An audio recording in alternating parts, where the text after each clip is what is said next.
আসসালামু আলাইকুম। আমি জাহিদ হাসান রাসেল। আজ আপনাদেরকে দেখাবো এই গাড়িটা কিভাবে চালাইতে হয়। ওকে, বলে গাড়ির লক খুলে নিচ্ছি। তারপর বসে তারপর দরজাটা লক করুন। গাড়িটা আমি স্টার্ট করে নিচ্ছি, যেহেতু 2 মিনিট রাখতে হবে ব্যাটারি লাইনটা কাছে।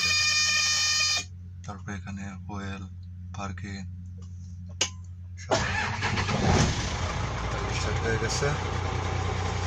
এই যে দেখতে পাচ্ছেন, এটা হচ্ছে গিয়ার, এটা হচ্ছে ব্রেক,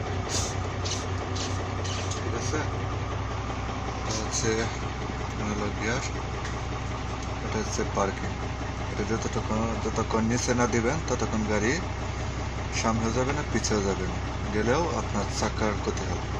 ওকে, আজ এই পর্যন্তই। সামনের ভিডিওতে পুরো ডিটেলস দেখাবো। ওকে।